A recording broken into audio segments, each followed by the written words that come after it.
Come on. Welcome to episode 25 of Bucs UK TV, and what a week it is. As you can see, it's just me this week. Everyone's still nursing a hangover. No, I kid you not. We've actually really got everybody. Hey! Come on! Super Bowl! Hey! We couldn't possibly draw lots for who got to present this one. This is the show for all ages. So welcome, absolutely everyone. This is everyone you've ever seen or heard from.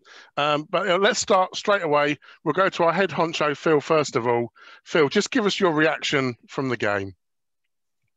Well, I'll be quite honest. It was just mind-numbing.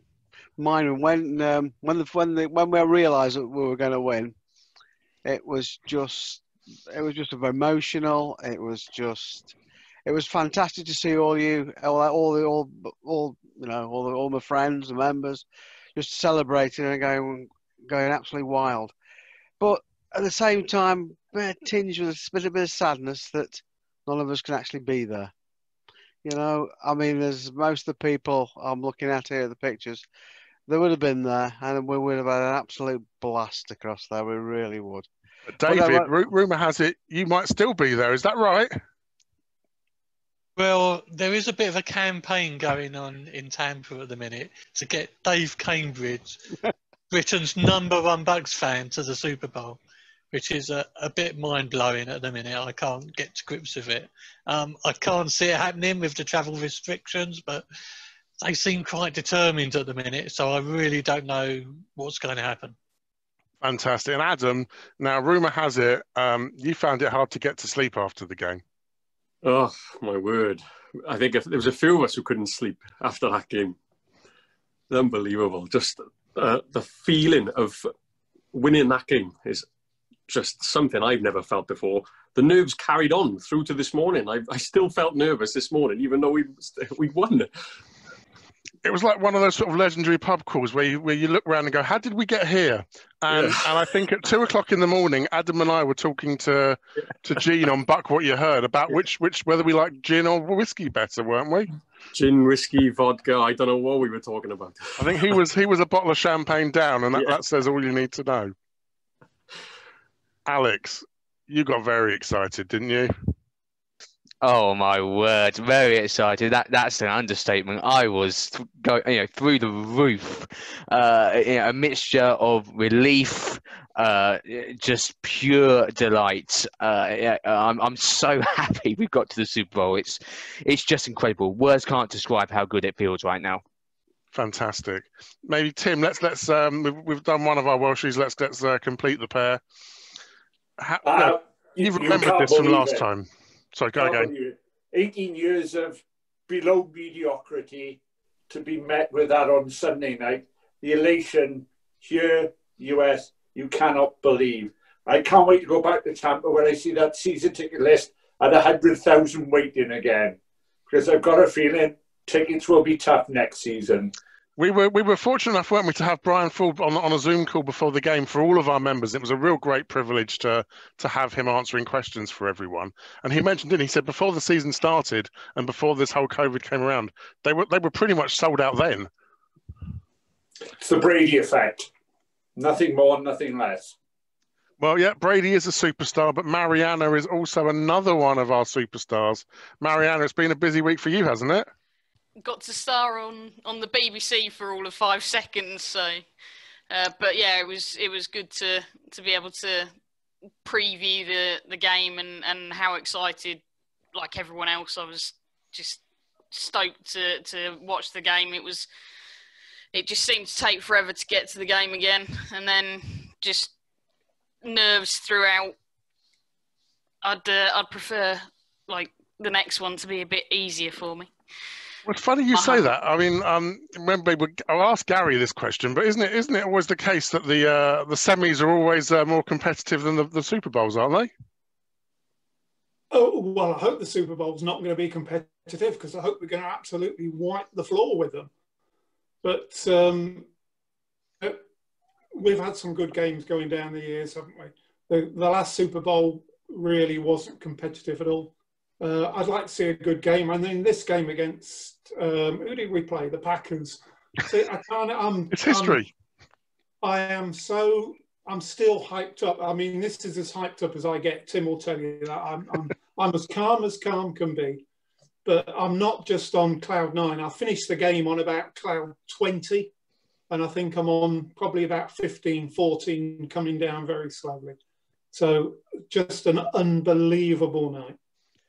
And then just our last reflection before we come on to the game itself. If Ian, if we just come to you, because we know, you've got so many friends out in Tampa and the Bay Area, and so it's kind of, what do you think this means for Tampa, St. Pete's, and the whole area?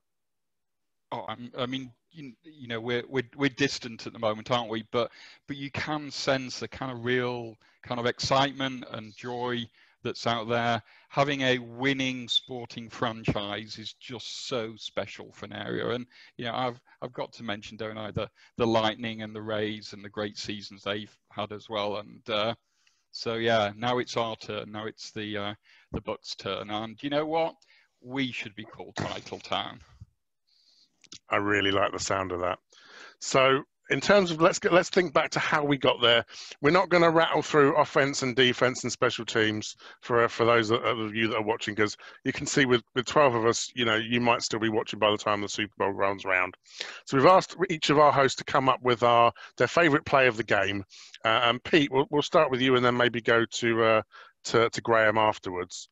So Pete, what thinking back to the game, what's the one play that sticks in your mind? Probably that Gronk run at the end. When it felt like we weren't moving the ball very well, we weren't really getting anywhere. The run wasn't creating anything, and then that pass to Gronk, and he just drunk run charged down the side, and we made the yards that we needed. He's such an ugly run, but so beautiful to just get the yards because we needed it so badly. And Graeme? Well, for me, it's two plays. It's the just before half time when I think we made the fourth down, we got the first down, and then that bomb to Scotty Miller. I mean, that just the house erupted. That was my first yellow card of the night. I got a warning from my good lady for the noise I made, the racket I made at that moment, and that was a real big turning point for me. That gave us a nice bit of breathing space at half time. Fantastic. So that's the little segment that sticks in my mind, I think. So by a show of hands for all 12 of us, who woke up someone else in the house? Too loud, far too loud. Dom, I can see you waving with a bit. She was as loud as I was. So Dom, I mean, I've asked everyone to think about the Bucs plays, and they can still be thinking in the background. But the one I want you to talk about was the decision by Green Bay on their fourth down to kick that field goal. I mean, yeah. I was delighted. I was delighted as well because I was convinced they were going to do it. But he had three tries to get it in, and he couldn't do. Maybe a bit of holding here and there, but I really thought I would just resign myself to we were going to overtime. I thought that was it. But why they would do that, I don't know. Especially when I could understand it if we'd still got Winston. But to give Brady just about 2 minutes 10, was a crazy decision. But luckily for us, it all worked out well. But I didn't relax until that. My play would be Godwin's last play when he finally ran it in and just sat down, and we knew we'd won. That was it. Fantastic. Come on. There was a lot of sitting, wasn't there, Alex? I know one of the plays we were talking about was the kick return moments earlier from that, where Mickens appeared to be doing his best submarine impression, wasn't he? I don't know what he was doing there. I just remember watching it and just thinking, don't drop it. Whatever you do, just hold that ball and don't make a mistake. But we made some really key plays during that game. And as Graeme said, I think I just need to highlight the play Graeme said, which was that Scotty Miller touchdown, because that proved to be integral to the win. I think that gave us that extra breathing space after a tricky second half. So thank goodness Brady had that 2 minute the 2 minute drill, and that's what Brady's known for, and he came through for us. Absolutely. I think I can see Gary nodding. Would that be your play selection, or did you have something else in your card deck? I did have something very slightly different. I'm not sure anybody else will pick this one, but fourth quarter driving, I think we were 5 points up at that time, and we had a third down, and Brady had the number 91, I don't know who it was, in his face, and he just threw the ball onto to set up the field goal that we then kicked. Now, as big a fan as I am of Jameis Winston, albeit a little bit less after the Saints game, I've still got the shirt up, but I'm not sure how much longer it'll stay there. If that had been Jameis, what would he have done? He'd have hoiked it into the end zone, and it would have been picked off, much the same as Brady's third interception. You know, ridiculous throw that he should never have made. Let's talk about that one. Do you think it was because he was under pressure? I don't know what it was. Yeah, well, he was under pressure, wasn't he? He had the guy in his face. Fournette was supposed to pick him up, apparently, but the defender was coming from Brady's right, and Fournette went to Brady's left, so we had a lot more ground to make up. But, you know, the point I'm making is he threw it away. He knew he had a good field goal kicker. We made it. We went 8 points up. Last year, that would have been picked. He'd have thrown it. It would have been picked. And that's, at the end of the day, what we signed Brady for. But there's that old adage. Sorry, to be fair, Kieron, sorry, I think that two of the interceptions in the second half were virtually as good as punts. One of them was, at least one was ended up inside the 20. You know, so they weren't disastrous, and the defence came out and I think they were both 3 and out. Those two, so it didn't turn out to be as bad as some of the James's usually get returned all the way back for 6 points. There was a play for me that was really big early in the second half, early in the third quarter, because this ties back actually to what we were talking about earlier about the feelings and what it was the Jordan Whitehead forced fumble where he obviously hit Aaron Jones hard. Devin White was on hand to pick it up and move it forward a few yards. And that then ultimately resulted in the touchdown to break. And why that was so big for me is that then took us to 28-10. And I did that scary thing. I dared to dream. But that really was a really big emotional point for me as well, because at that point I began to believe it could happen. And as I say, a fantastic play as well by Whitehead and White in tandem. Phil, I mean, we talked about the plays that were good. I think one of the other things I've been reading in the headlines was, whether, depending on your perspective, you loved the fact that the refs let everything go, or you hated the fact that they only decided to call one penalty at the end. What grade card can you give the refs?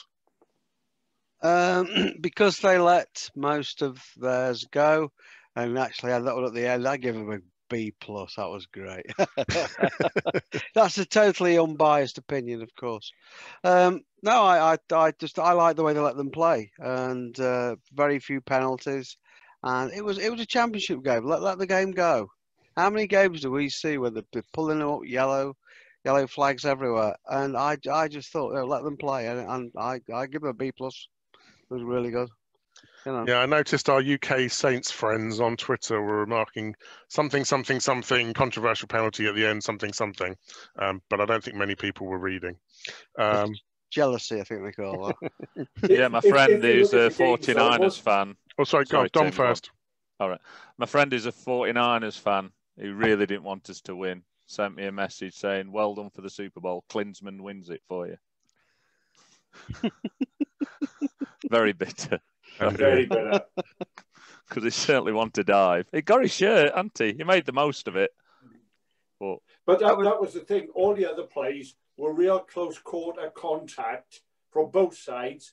That was just so blatant, you couldn't call anything else. I know he took 20 minutes to get the flag out, but again, that might have been the coverage. That flag might have been on the ground way before that. No, I think it was late coming out. Everything but the interception was technically a hold or pass interference, but it was so close you couldn't really see it, and most plays were like that, apart from the one Matt had.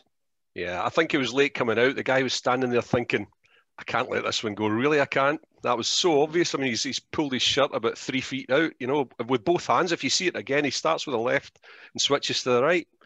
That had to be given. Had to be. Too blatant. It was Nice. as if the refs had got together and said, look, we're going to let everything go that we can let go beforehand. That's what it seemed to be, because there was an earlier one as well where it looked like he was going in his pocket for the flag on the sideline. I can't remember, it might have been Godwin. And then he didn't quite pull it out. But yeah, they let most of it go. And we won, so who cares? Well, David, doesn't that make the Super Bowl potentially interesting in that if the next crew do the same, and if both teams have seen what's happened in the championship games, you can push the envelope a bit, can't you? You can. I think it's going to be a slightly different game in the Super Bowl because I think this was all about a battle in the trenches, and I think it'll be a little bit more open in the Super Bowl. I mean, don't forget, you know, flags were banned from Lambeau Field. The TZs weren't allowed their terrible towels, were they? So they didn't have anything to cry in at the end of the game either. They were just banging their guess who counters, weren't they? Oh, they were so annoying, weren't they? It was like It a was load like, of what teeth did I chattering. call it? A cat flap convention. Right, okay, so we've talked in the general about the game. We talked about the plays that we liked. Now we can talk about the players that we liked. Maybe Marianna, I'll come to you first of all. If you were giving out the medal, the MVP, I'm hoping it's a Bucs player you're going to choose. Who's the MVP for you? Yeah, it is a Bucs player. I was divided on this one. I was thinking about it all day. Only one medal. I'm going to give it to Leonard Fournette.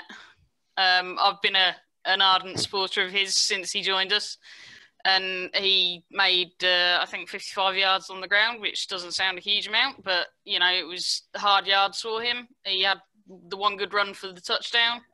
He also caught a few for about another 20 or so. So he's my man of the match. Good call, good call. Pete, have you got someone else you'd rather give the medal to? Because he's been so consistent, I would give it to Ryan Suckup because he's just, it's what we've been missing for so many years of having that consistency and having that guaranteed extra point that, yeah, I would give it to him because he's just been. I mean, not just the awesome. extra point, but that field goal near the end. I mean, it wasn't Yeah, the game on the exactly. line, but I could feel the pressure. Yeah, and he took it. I didn't actually worry about it that bad because he's been so good. So yeah, that is who I would give it to. Okay, nice. Adam, are you going to prize the medal from Suckup to give it to someone more deserving? It's got to be Aaron Rodgers, hasn't it? Got to be Rodgers. No, it's just so hard to pick a single player from that game. There was some brilliant performances. JPP, Shaq Barrett. How would you split it out of those two? I'd have to say, you'd have to say Shaq. Just constant. Why did Shaq get the edge? Why did he get the edge? No, why did in your terms of Shaq or JPP? Why have you come down on Shaq's side? Got to be just the numbers. He put up more sacks, didn't he? In the end. Yeah, he had Gotta be 2.5, numbers. 3 sacks. I think it was 4 in the He's end. just so persistent, and you can obviously there made a massive difference with Sue coming through the middle. Obviously, freed up a lot of space for those two guys, JPP and Shaq. But just the pair of them, you can't pick one. But if I had to, it's going to be Shaq. Can I just throw out a stat there, Kieron, Go. on that? My man of the match would have been Vita Vea, just from the very fact that he was in the game. But Vea and Barrett have played together, apparently. I saw this stat today, 22 games together. And in those 22 games, Barrett has had 25.5 sacks. Wow. They've played 11 games without Vea, so Barrett just on his own, 5 sacks. What does that tell you about Vea's presence in the middle? Massive, huge presence. Yeah, I mean, his presence in the middle seems to be like one of the greatest secrets since, the Allied invasion of Omaha. I mean, you spoke to Arians a few weeks ago and he was done for the year, wasn't he? No questions asked. So do you think there was a bit of gamesmanship there? Not a bit of gamesmanship, an awful lot of gamesmanship. I mean, even Scott Smith on Buccaneers.com sold it beautifully and then effectively apologised, in the Insider Live last week. So it's brilliant, absolutely fantastically done. And he made a huge difference in my view. So we look forward to seeing the inflatable tanks on the Raymond James Stadium pitch ahead of the game. Ian, who would you give your medal to? Oh, it's difficult, isn't it? We've been through a lot. It's a team game, isn't it? And I'm going to go for Gronk. Pete mentioned earlier the one important catch he had for 29 yards, but the amount of selfless blocking that he did, obviously, Brady trusts him, Brady depends on him, and he's the ultimate team player, isn't he? So, on a big day for the Buccaneers, it goes to a team player. Nice. Anyone else got a different player they want to nominate? Go on, Dom. Godwin. Oh, I like that. He dropped one early, and Troy Aikman was saying he'd lost his confidence. He wasn't playing well. The very next play, Brady just tossed it up, gave him a one-on-one with the safety, and he clawed it in. He got over 100 yards. And like I was saying earlier, he did the last play as well. And just ran it in and sat down. I thought he was superb.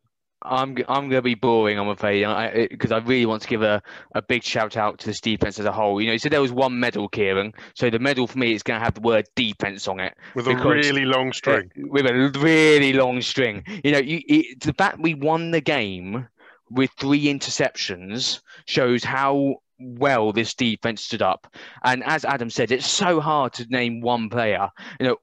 So many players on that defense stepped up. We had injuries on the defense and players had to come in, and they all did an absolutely amazing job. Defense wins championships, and we've got one heck of a defense. And I genuinely think if it hadn't been for our defense, we would have lost that game, because Green Bay were really coming back hard on us in the second half. Yeah, I think that's a fair point. So, Dom, just coming back to the Godwin point, and the commentator said something interesting to me about the sort of the confidence and the psychology, and it seems like wide receiver position. Maybe I've just been watching Any Given Sunday too much or something, but it's like more than any other position, it seems to be one where confidence is really important. Is that a boost for the Super Bowl? Do you think his confidence was knocked?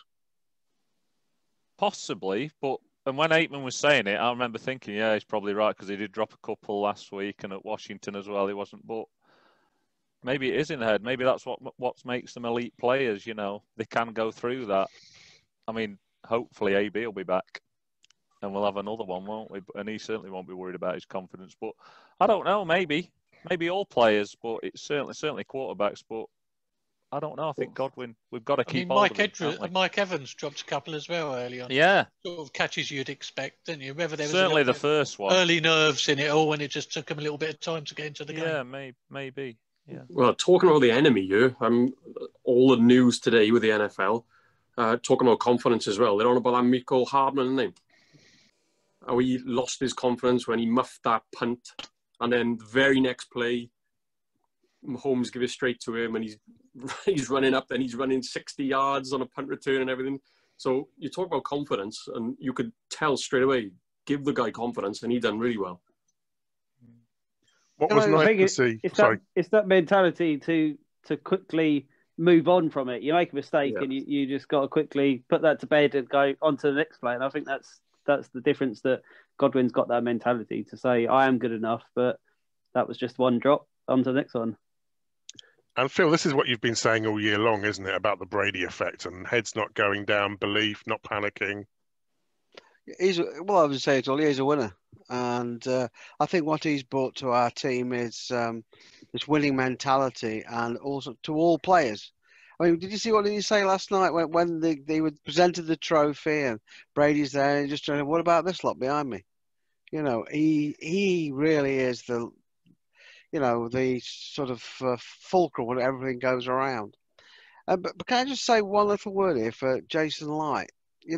We've moved on to the Super Bowl this year, and we were drafted in the draft 3 players. We've got Johnson, who's, I think, I throw for the ball. You got to throw him on the floor so he can get it up high into his chest. He's got no chance.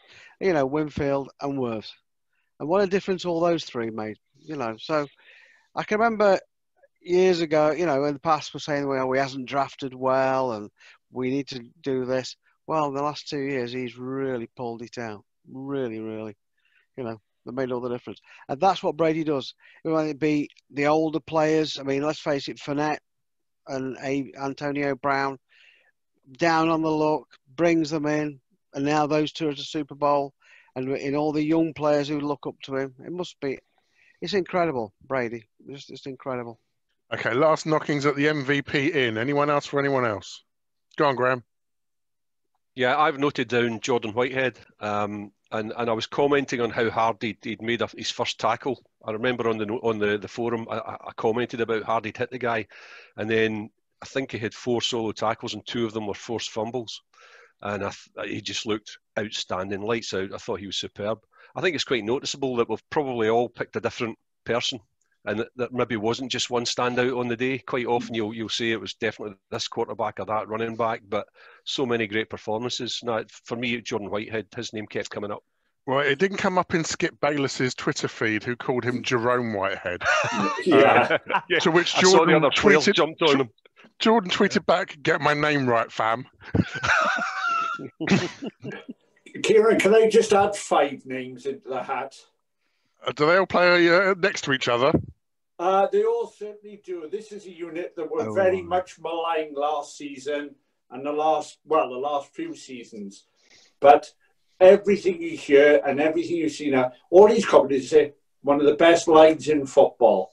They're going really very much under the radar. They're not anymore, but they really were. And that includes my pet hate, Donovan Smith. You know, fair play to the lad. Somebody's booted him in the backside, and he's performing at a much higher level now. Because he would have been out of a job after this season if he didn't. But our offensive line are now in the top 3 or 4 units, and that's recognised throughout the league. And very quietly they've got there. Just cleaning up the flags. Brady on his feet. None of us have actually mentioned Brady, interestingly enough. I wonder if we'd have said that. Turn over, Tom. It's because we knew what we were going to get. Dave Cambridge, your trip to Tampa has just been cancelled. Turn over, Tom. That's Dave finished. He's saving it all for the big one. Don't worry about it. You know, and in a way, it's kind of like a bad dress rehearsal, good performance, because he's not going to have back-to-back games with 3 picks, is he? No. I hope not. I think you could give it to the next man up. Go on, that Pete. could be the MVP. The MVP could be the next man up because, like with Winfield out, Whitehead stepped up. It's always been, for the last couple of games, that next man up mentality has been brilliant. So that could be MVP. Like I say, we could go through the whole team, probably giving everyone a shout because they've all stepped up and they've got us to the game, got us to the final. I mean, Mike Edwards on that 3rd down, 3rd and goal, and to get in and stop that, and then they chose to do that field goal. That was a huge stop as well. That was a real momentum shift right when we needed it. Yeah, it's interesting what Tim said about the O-line. The O-line started to really excel when sort of Gronk came out of the offensive equation and seemed to stay on the O-line and help them out a bit, you know, to give Brady the time. And somebody earlier said something about Gronk. Yeah, if you notice, Donovan Smith is still very much one-on-one. Yeah. You know, they say about Gronk chips, you watch it, he doesn't that often. They leave Worse and Donovan Smith pretty much one-on-one. I'll leave it at that. Games are one up front. Now we've moved As a away. rugby player, I remember that. Gary wouldn't. Now we've moved away from talking about individuals. Alex mentioned defense. Tim, the 5 on the O-line. How about the 3 on special teams? Pete called out Ryan Suckup, of course, but actually, as a whole, another solid performance on special teams. No mistakes. Was it a 43-yard return from Jade Micken? So yeah, let's not forget special teams. Yeah. A B+ at least, Kieron. Yeah, Micken's big time. He's been listening to Gary. He was looking for the outside seam. It was great. And I felt so much for Pinion. You know, 2 inches less on that kickoff, and the right side of the white line, that would have been the play of the game. You know, because that would have forced them to run out, and they had nowhere to go. The coverage was bang on. So I think that's an absolutely fair point.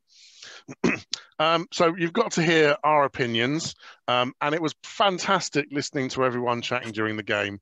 It was, I keep saying this every time, but it's true. This was yet again the biggest forum thread we've ever had, partly because people were trying to spell out Vita's name before the kickoff. But also, you know, there was just so much excitement and so much buzz. What I thought was really interesting was the forum went quite quiet halfway through the fourth quarter, because I think everyone was too scared to post. It was really nice to see the tempo fading, and I think, I mean, Phil can give me the right numbers maybe, but just shy of 30 new members this week, and it was great to see some of them on the forum as well. That was great. Absolutely fantastic. I mean, we will ride this wave as far as it will take us, and it sounds brilliant. But Alex has lined up a couple of clips from some of our members, and we will now hear from Tom Lawrence, Stuart Hill, and James Philpott. Bucs in the Super Bowl. Watching the NFC Championship game right now, and I don't care who wins it. I'll be honest, don't give a toss who we play. Bucs are going to win the Super Bowl. Tom Brady, the defence, everything about this team. We're going to do it. It's our year. And I can't wait for 2 weeks' time. Let's go, Bucs. It's currently 1 o'clock in the morning after the NFC Championship game. The Bucs are the champions, just beating the Green Bay Packers. It's been a pretty awesome day. Had to switch from the beers to the rum, and then following the victory, had to switch to the good rum just to celebrate. Feeling pretty positive at the moment. Can't believe the Bucs are going to be playing in a Super Bowl in Tampa, and none of us can be there, which sucks. But we got the rum, we got the Bucs. We're at home, possibly against the Chiefs by the looks of things at the moment, but we'll do it. Bucs, baby. Come on.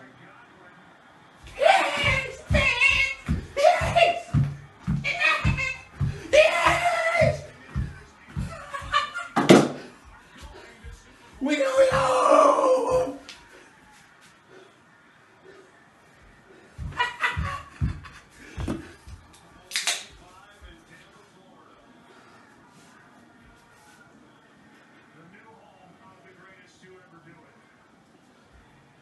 Go Bucs.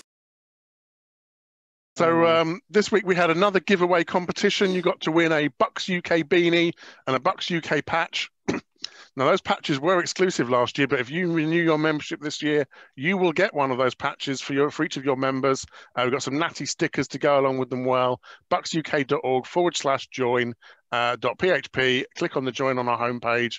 If you're normally a resident in the UK, you need to click that button. You need to be part of this. This is epic.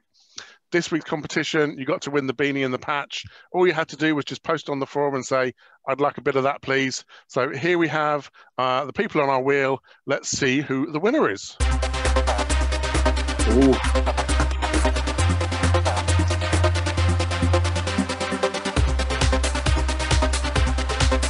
Oh, cool.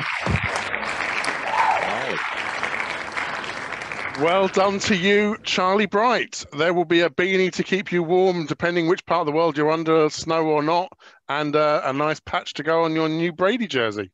So as ever, we are very grateful for Bucs Report helping to publish our podcast, and also grateful to them because they had us on their podcast again after the game. I made the mistake of clicking a link and suddenly I was backstage at Bucs Report, and they said, we've got some guys from the UK. So it was 1 minute we were backstage and then we were talking, weren't we, David? Yeah, it was a great experience, particularly as we were so hyped after the game. Just to share it with our friends across the water was... yeah, just amazing. It's just so exciting to be, part of the Bucs community across the world. And I know, Alex, that's been a relationship you've been fostering. They're great guys, aren't they? Oh, absolutely fantastic. They do so much to help us at Bucs Report, and they're always communicating with us. So, just to echo what you said, Kieron, to them, we're so grateful to you guys at Bucs Report for everything you do, and we hope it's the start of a great relationship between the two, between us and yourselves. It's absolutely fantastic. Yeah, because we've got to be careful now because people are actually watching this. So the Bucks Report guys were watching it last week, and we know that Brian Ford's watching it now as well. So I won't ever be predicting a Bucks loss ever again. You'll be delighted to hear. But speaking back then of the club management, we'll go to the football operations side of things. It's Bruce Arians.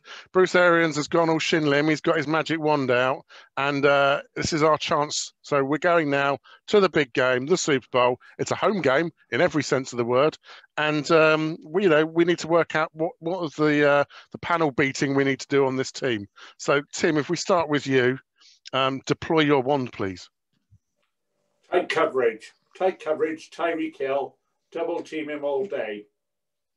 That's all we need to do. Take Tyreek Hill out. You force Kelsey every time underneath. Do you want to take Tyreek Hill out? I mean, double coverage might not be enough because he works on so many levels. Yeah. Just got to tackle him. Hit him hard, hit him early. Then he won't come back. Yeah, just under the ribs will be good. Bucs UK does not condone any deliberate targeting of players. Is this a New Orleans bounty we're setting? Yeah, I could do a lot worse to him. Phil, what do you think? What's the magic the club needs to work? I don't know. It's just a massive game. Just get all the players back, all the ones that are injured, and just bring them all back. Winfield, Brown. And I don't know. I haven't seen much about Whitehead today, but I hope he's okay too. But just get everybody back and just relish the experience because the Super Bowl is a really special day. Really special day. So it's fantastic that all the players have been mobbed by the fans, but we just kind of want them to be mobbed from 2 meters away, don't we? Yeah, give go it. Yeah, everything goes swimmingly. Okay, well that's the more that feels like. That's less magic and more just good planning. I do like a bit of good planning, so that's all right. We'll go to Pete. Pete's always good for this. Pete does big tricks. Come on, Pete. For me, I would like it if we can make some of those catches. We've had, like we were talking about earlier with Godwin's drop, and there was quite a few drops, Evans and Gronk, the overthrows. I hope that for this final game, we've just tweaked it that little bit, that we start making those catches. Now, because that can stop a drive in its boots, and that's it over. And just almost kind of building on that, Pete. Imagine if the offense played a whole game, it would be absolutely unbeatable. I mean, the first half against the Packers. If we just put a couple of halves together like that, then regardless of what their offense does, we'll outscore them. Yeah, definitely. Sorry, I think that's where I was kind of going with where I wanted to go with my magic wand is like just take the nerves away, go out and just play our best game, play the way that we know that we can. We can play really well on offense, we can play really well on defense. So let's just go out and play our best at home in front of as much of a home crowd as we'll get. All right, well, I think if there's not a home crowd inside the stadium, I guarantee there'll be one outside of the stadium. I think, and first in the queue would be you, Dom, wouldn't it? Yeah, it would. I think, Kieron, we could enlist your help here if we all get together. Because for the New Orleans game when we did the podcast, your magic wand, which seemed very far-fetched, was to get rid of Taysom Hill.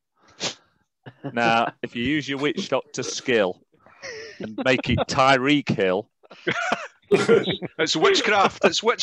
Whatever he did, I don't know, because he came up with it on the Tuesday night. By the Thursday, all of a sudden, he was questionable. And on the Sunday, he was out of the game. So if you could just do that, that'd be fantastic. Does anyone know what Tyreek Hill's favourite foreign cuisine is?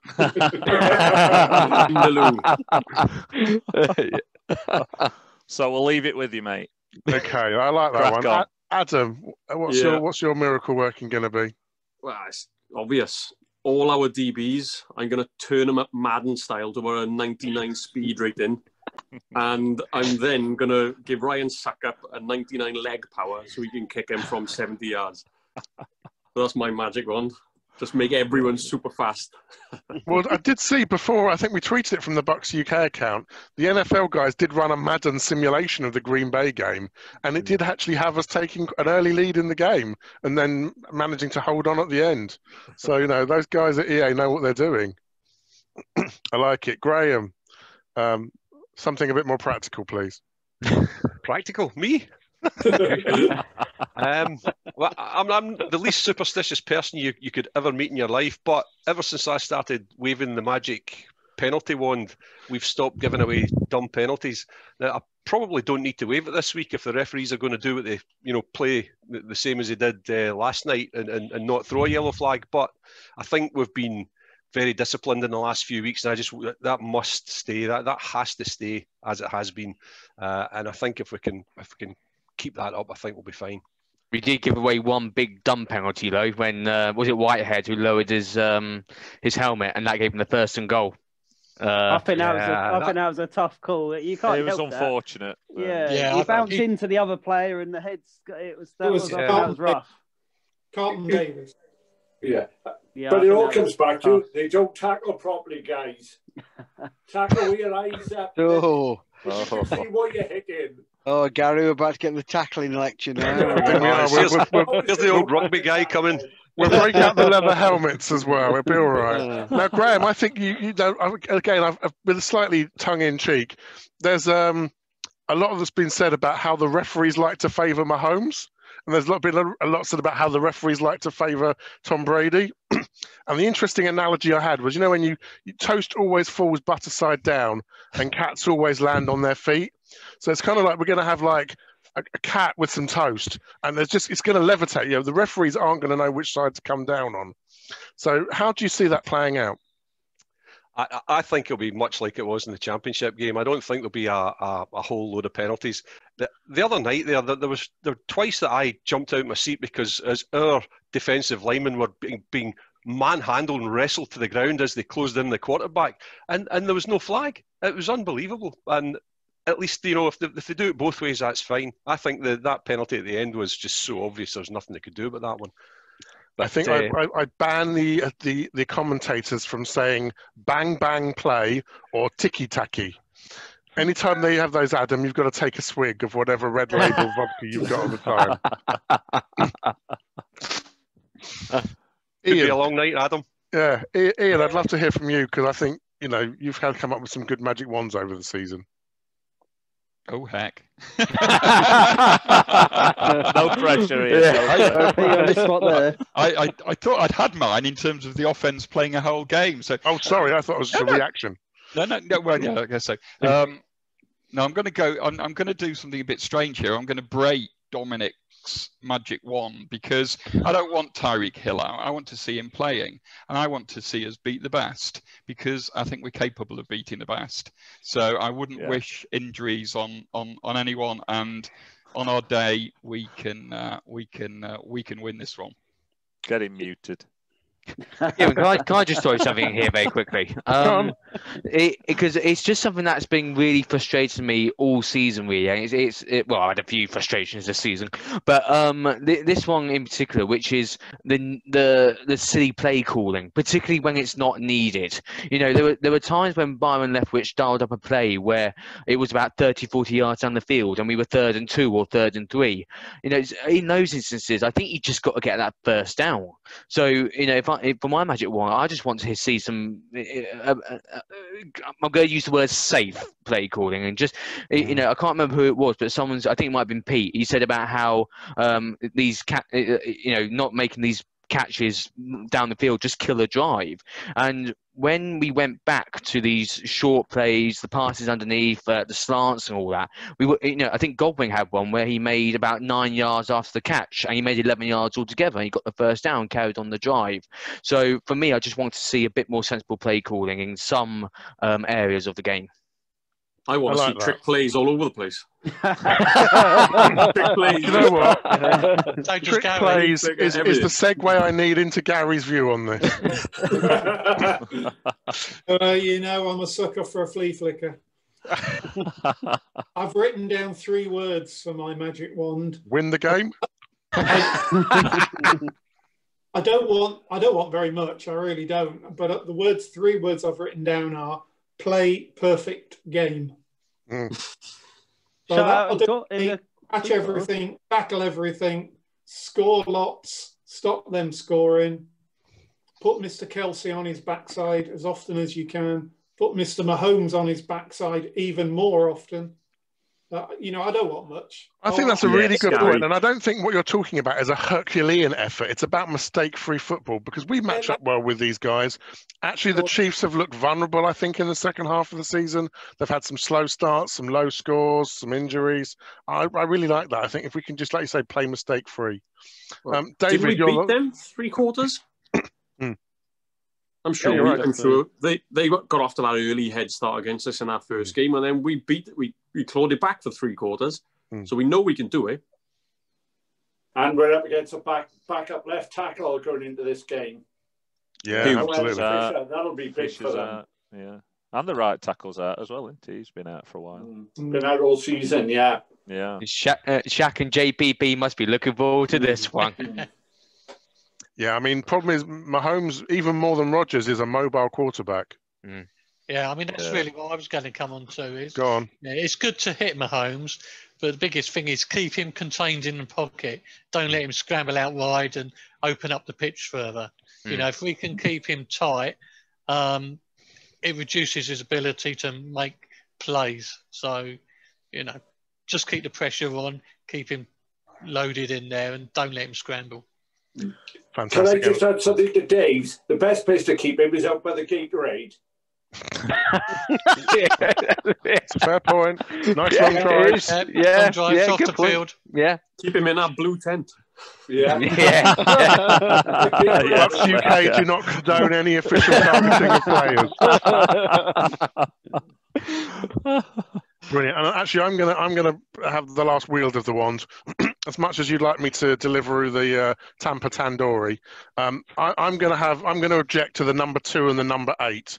And I don't mind it on Fournette's jersey, but if I see us on 2nd and 8 any more times, I'm gonna scream. First down, 2 yards, fall over, 2nd and 8. We've already got an uphill struggle to move the chains again. Can we run outside? Can we have a toss play or a sweep play or a slant or an out or some, maybe not the out because that's maybe we can't throw that, I don't know, but just something that isn't a run up the gut on first down. We did it with his last play, didn't we? The last, like I say, the Godwin play. It's perfect. And he probably made about 8 yards, and he could have made more if he didn't fall over. Those plays are in the playbook because we've seen them during the season. They're just not calling them.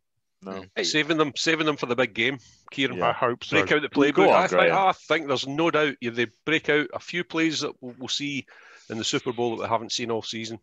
Definitely. In the dink over the middle, the dink over the middle last game, that was a new one, wasn't it? Can we just take a quick time out for a bit of positivity? We're in the Super Bowl!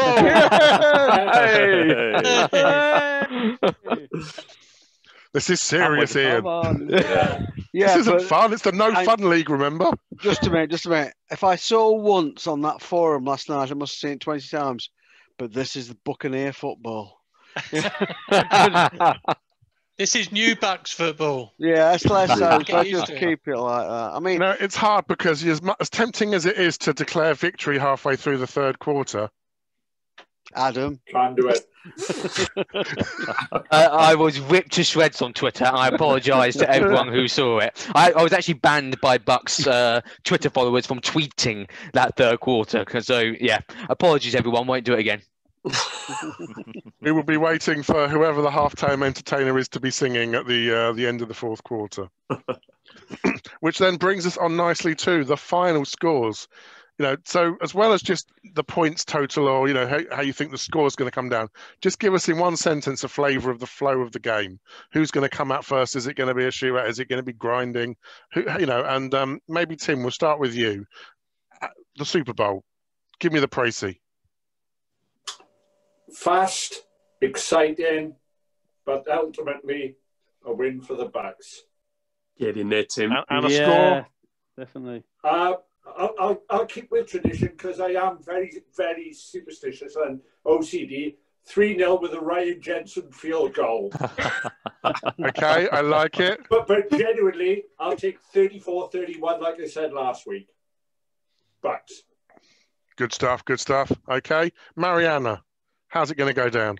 Yeah, I think it's going to be one of the better Super Bowls. I really do. I think we've had a few sort of either blowout or horrible low-scoring ones, but I think this one's got classic written all over it. I think it is going to be the classic that is going to be the sort of goat going up against this baby goat, as they're calling him now. And I want it to be a bit of a shootout, but obviously with us coming out on top. So okay. Nice high scoring one, 38 to about 31. Nice, I like it. And I think actually I've noticed a lot of on the Twitter and the news articles, a lot of third parties I think are looking forward to this game. I think it's got a lot of interest from the casual fan. Dom, I know how you think this is going to play out.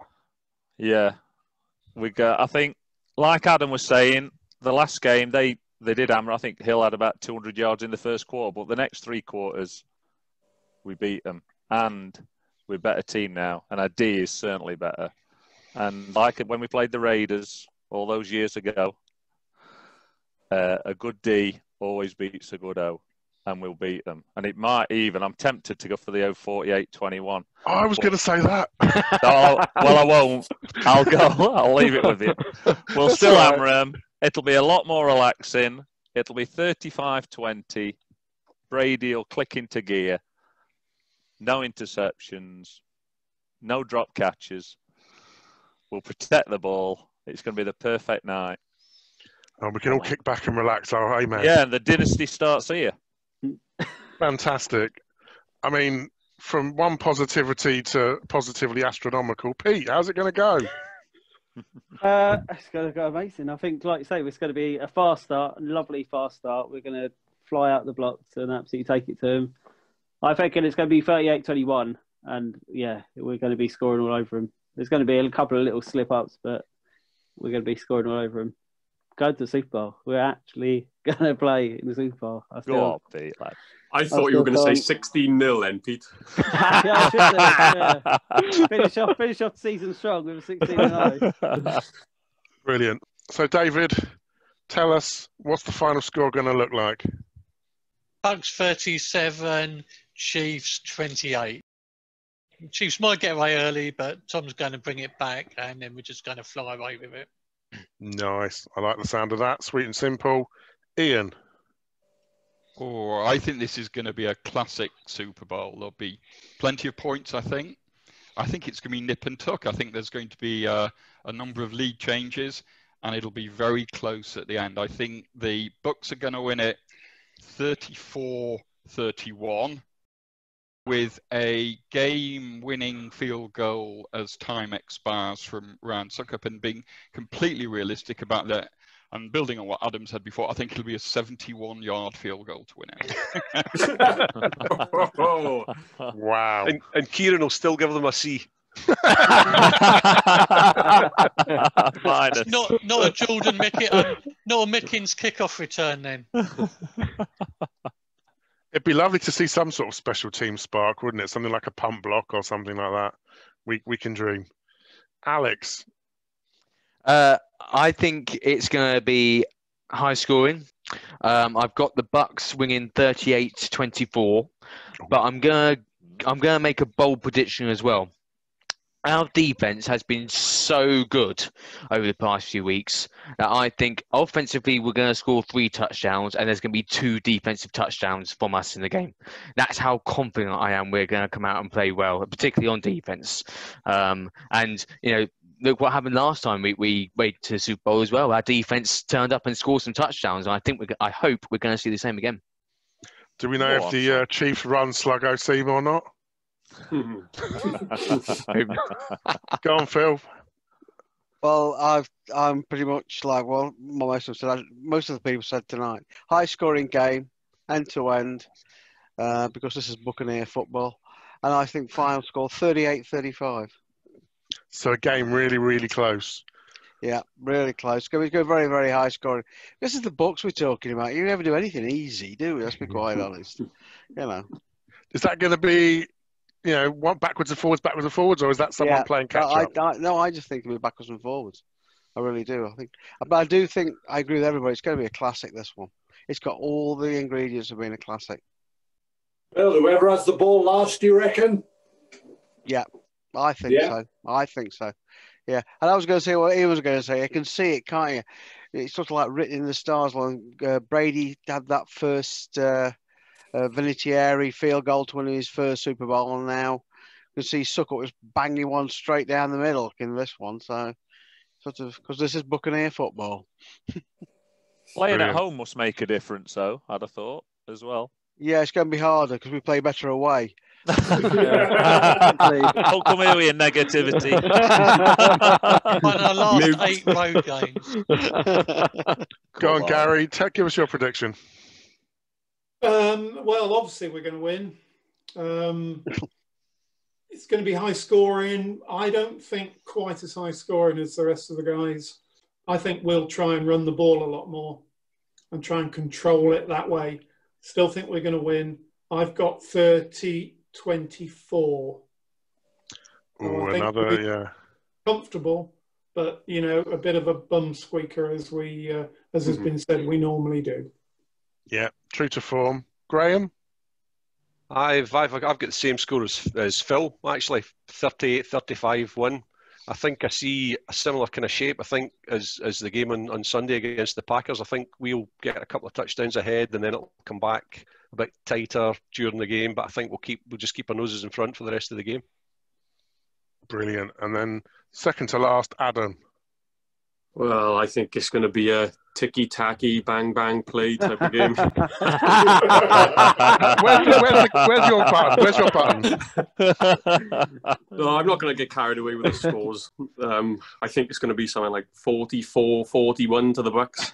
I'm not going to get carried away, he says. That's right. 44-41. How many it's not basketball. And I'm telling you now, same line as what Alex was saying, the defense are going to get 14 points. They're going to account for 14 points on this. They're going to be right up for it. I have to admit, Adam, I got that idea from what you said last week after seeing our ID play. So, yeah, I'm on your side definitely here, Adam, 100%. I'm telling you, there's just something in the air now. It's written in the stars. The Tampa Bay defense is going to take over the game right at the end, and we're going to score a touchdown on D right at the end of the game. How many is D White running in? Oh, I'd love it. If it was, I wouldn't care who it was, but if Devin White done it, oh my word! I mean, the house will be falling down. Yeah, brilliant. Sure, Murphy Bunting's got to go for 4 in a row, hasn't he? Oh yes, to take the record. Oh, yeah. So shades of Dexter Jackson there, and the rest of the Bucs D from 2003. Dom tried to steal it from me. It's going to be 48-21. 48-21 is going to be the score. Bucs win. It's just going to be an amazing game. It's just, I've got to pinch myself. This is, we're so lucky that we're back there again, and it's just, if you're, for those of you that like the silky shorts, girly kickball type stuff, this is like being in the FA Cup final, playing for the Premier League, Euro Championship and World Cup in one game, because this is the only final you can make. Yeah. There's no other competition to win. It's this, win or go home, and 31 teams end up losing every season. It's unlike any other sort of sport that we're really used to here in the UK, and it just that jeopardy that it creates, I think, is amazing. So, I'm absolutely gutted that we can't all be partying together. For those of you in the States, we're all locked down under COVID, so we can't see each other. We just walk around with bells screaming unclean the whole time. So enjoy your Super Bowl parties. We're very jealous. It's kind of the most Bucs thing in the world that we get to the Super Bowl and we're not allowed out of our houses. But we will be there virtually. We'll be there online. Please do join us, and it's going to be amazing. So go Bucs! Come on, Bucs! Come on! We will see you next week. We'll be previewing the game in more detail, and hopefully we'll have a special guest for you. So please subscribe. Alex doesn't have to say it. I'll say it for him. Smash the like button. Give us your comments. All of that stuff that teenagers like to do on TikTok or whatever. And we will see you next week. Thank you. Goodbye. Bye. Cheers. Let's go. Bye. Bye. Go Bucs.